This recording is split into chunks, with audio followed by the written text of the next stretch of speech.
கழகம் வருகின்ற இந்த மாதம் ஜூன் மாதம் 22ஆம் தேதி அன்று ஈரோட்டில் மறுமலர்ச்சி திராவிட முன்னேற்ற கழகத்தினுடைய பொதுக்குழுவை நடத்துவதாக ஏற்கனவே அறிவிப்பு செய்திருக்கிறேன். பொதுக்குழு அடுத்த தேர்தல் காலம் வரையில் உள்ள பணிகளுக்கான திட்டங்களை, இயக்கத்தை மேலும் வலுவாகவும் விரைவாகவும் முன்னெடுத்து செல்வதற்குரிய திட்டங்களை அந்த பொதுக்குழுவிலே நாங்கள் பொதுக்குழு உறுப்பினர்கள் முன்னால் எடுத்து வைப்பது பொருத்தமாக இருக்கும் என்று நான் கருதுகிறேன். நீங்க ஏதாவது கேட்கணும்னா கேளுங்க.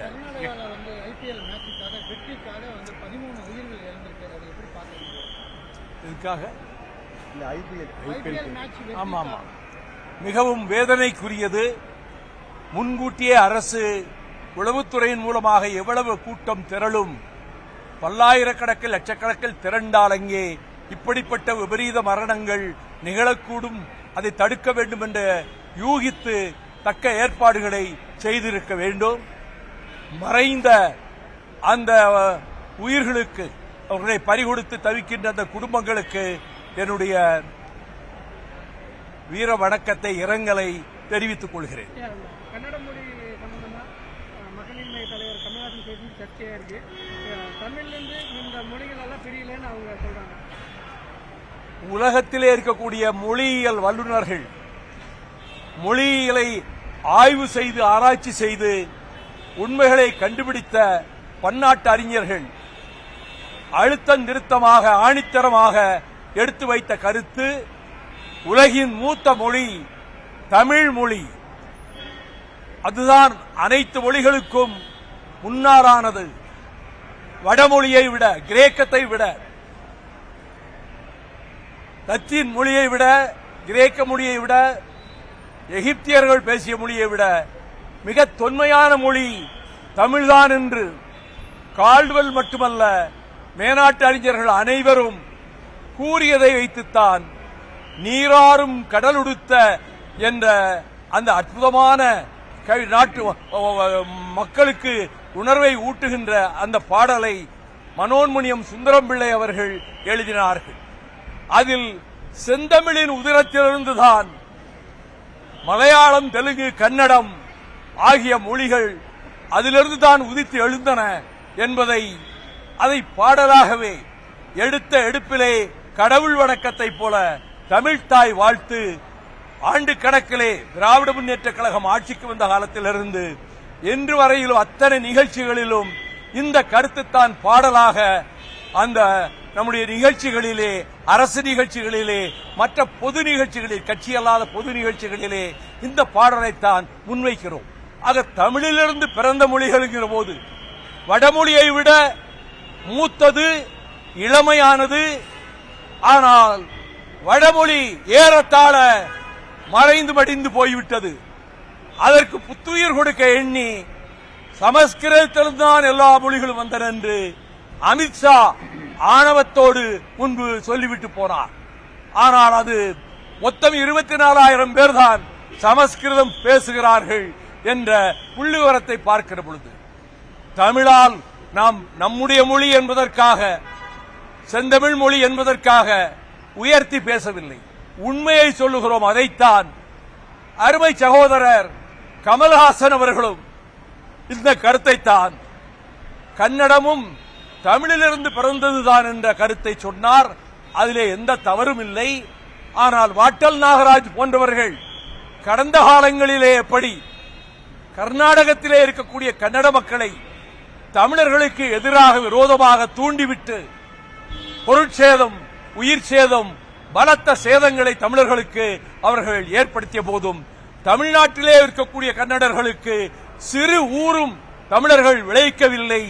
அவ்வளவு மனிதாபிமானத்தோடு, பண்போடு தமிழர்கள் நடந்து கொண்டார்கள் என்பதையும், இப்பொழுது கர்நாடகத்திலே இருக்கின்ற போராட்டத்தை அவர்கள் இதோடு நிறுத்திக் கொள்வதுதான் சரியாக இருக்கும் என்று நான் கருதுகிறேன்.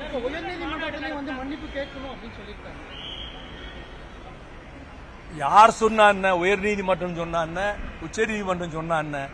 உலக ஆராய்ச்சியாளர்கள் ஒப்புக்கொண்டது தமிழ்தான் மூத்த மொழி, முதல் மொழி என்பதாகும். அதுதான் செந்தமிழ் மொழி. திருப்பரங்குன்றத்துல முருகன் மாநாடு நடத்த இந்து சங்க அமைப்புகள் திட்டமிட்டிருக்கிறாங்க. பாஜகவும் இதை முன்னெடுத்து பண்றாங்க. யூபியில எப்படி ராமரை பிரதிநிதிப்படுத்தினாங்களோ அதே போல தமிழ்நாட்டில் முருகனை பிரதிநிதிப்படுத்தி சில கட்சிகள் எப்படி பாக்குறீங்க? மதத்தை வைத்து அரசியல் நடத்திவிடலாம் என்று இந்துத்துவா சக்திகள் பல வழிகளிலும் முயன்று கொண்டிருக்கின்றன. மற்ற மொழிகளை அழித்து விட்டாலும் பரவாயில்லை என்று. ஆனால் செந்தமிழ்நாட்டில் எப்படி தமிழ் உணர்ச்சி 70 ஆண்டுகளுக்கு முன்னாலே இருந்து பீரிட்டு எழுந்ததோ, மொழி புரட்சி நடந்ததோ, அதுபோல இன்றைக்கு கேரளத்திலே இந்தி சமஸ்கிருதத்தை ஏற்றுக்கொள்ள மாட்டோம் என்றும், அதே கர்நாடகத்திலே நாங்கள் இந்தியை ஏற்க மாட்டோம் என்றும், அதைப்போல மராட்டியத்தில் நாங்கள் இந்தியை ஏற்க மாட்டோம் என்று சொல்லியும், வங்காளத்திலும் அந்த குரல், பஞ்சாபிலும் அந்த குரல், முன்பு தமிழ்நாட்டில் மட்டும் ஒலித்த அந்த குரல் இன்று பல மாநிலங்களிலே, இந்தி அல்லாத மொழி பேசுகிற மாநிலங்களிலே ஏற்பட்டிருப்பது நல்ல திருப்பமாகும்.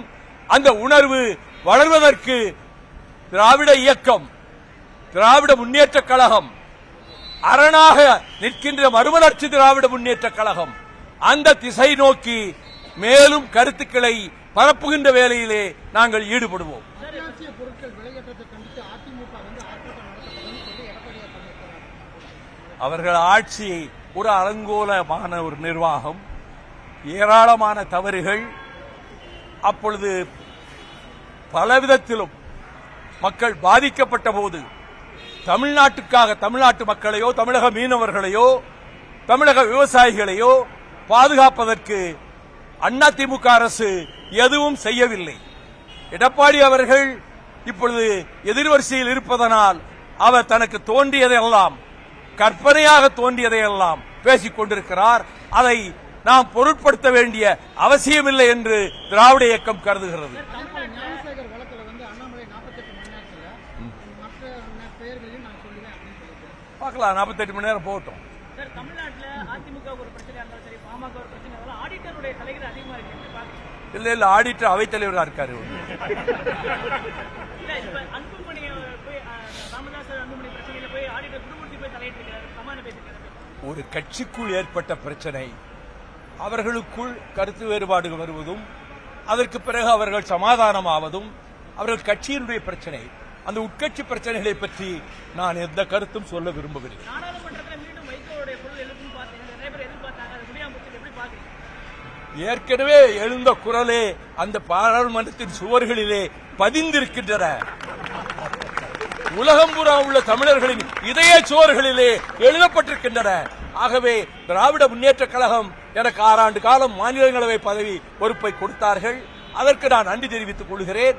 நாங்கள் பெரிய அளவிலே திராவிட இயக்கத்துக்கு வந்திருக்கிற ஆபத்துக்கள் இந்துத்துவா சக்திகளால், சனாதன சக்திகளால் இன்று ஏற்பட்டு வருகிற ஆபத்துக்களை தகர்க்க வேண்டும், தடுக்க வேண்டும், உடைக்க வேண்டும், திராவிட இயக்கத்தை பாதுகாக்க வேண்டும் என்ற உணர்வோடுதான் நாங்கள் ஒரு விதமாக அனைவரும் சேர்ந்து முடிவெடுத்து அதற்கு நம்முடைய பலத்தை, நம்முடைய தோழர்களினுடைய பக்கபலத்தை திராவிட முன்னேற்ற கழகத்துக்கு தருவதுதான் இந்த ஆபத்துக்களை தடுப்பதற்கு நாம் நம்முடைய கடமையை, தந்தை பெரியார், அறிஞர் அண்ணா வழியிலே வந்த நம்முடைய கடமையை செய்தவர்கள் ஆவோம் என்று முடிவெடுத்துத்தான் திராவிட முன்னேற்ற கழகத்தோடு நாங்கள் உடன்பாடு கண்டோம். அந்த நிலைப்பாட்டில் எந்த மாற்றமும் இல்லை, எந்த மாற்றமும் எதிர்காலத்திலும் ஏற்படாது. தமிழக வெற்றி தலைவர் விஜய் கட்சி எப்படி பாக்குறீங்க? எங்க போனாலும் கூட்டம் அதிகமாக இருக்கு அப்படிங்கிற ஒரு மாயை